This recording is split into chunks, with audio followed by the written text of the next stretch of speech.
যারা কোরবানি করব এবং কোরবানি করব না, গত রাত থেকে তাদের জন্য প্রথম করণীয় ছিল চুল নখ না কাটা।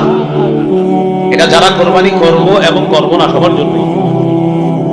আবু দাউদ এবং নাসাইর বর্ণনা দ্বারা বোঝা যায় শুধু যারা কোরবানি করবে তাদের জন্য এই আমল, চুল আর নখ না কাটা। নাসাইর আরেকটা বর্ণনা দ্বারা বোঝা যায় যারা কোরবানি করবে না তারাও চুল নখ কাটবে না। তো প্রথম কথা, যারা কোরবানি করবে তারা এই 10 দিন কোরবানির আগ পর্যন্ত চুল নখ কাটবে না। তিরমিজির বর্ণনা 1523 নম্বর হাদিস। এই হাদিসের মধ্যে রাসূলুল্লাহ সাল্লাল্লাহু আলাইহি সাল্লাম বলেন, মান রাআ হিলালা যিল হিজ্জা ওয়া আরাদা আন ইউদহিয়া ফালা ইয়াখুযান্না মিন শা'রিহি ওয়া আসফারি।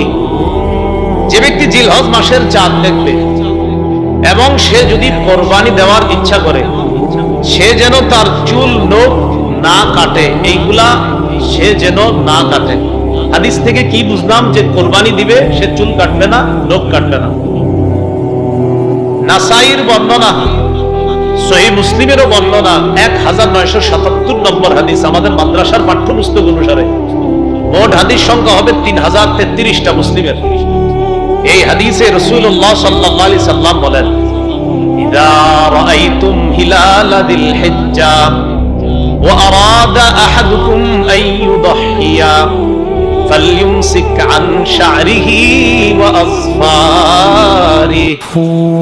রাসূলুল্লাহ সাল্লাল্লাহু আলাইহি সাল্লাম বলেন, তোমরা যখন জিলহজের চাঁদ দেখবা, তোমাদের কেউ যখন কোরবানির ইচ্ছা করে আর জিলহজের চাঁদ দেখে, সে যেন চুল নখ কাটা থেকে বিরত থাকে।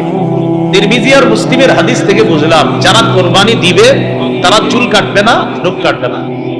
নাসাইর অন্য বর্ণনা দ্বারা বোঝা যায়, এক সাহাবী রাসূলুল্লাহ সাল্লাল্লাহু আলাইহি সাল্লামকে বললেন, হুজুর আমার তো এমন একটা প্রাণী আছে, এই প্রাণীর এই অবস্থা, আমারও কি কোরবানি দেওয়া লাগবে? তো নবীজি তার হালাত শুনে বললেন, না না, তোমার কোরবানি দেওয়া লাগবে না। তুমি কোরবানির দিন চুল কাটবা, নখ কাটবা। বুঝেন কি বলেন? তুমি কোরবানির দিন চুল নখ কাটবা, এর মানে কোরবানির আগ পর্যন্ত তুমিও চুল কাটবা না, নখ কাটবা না।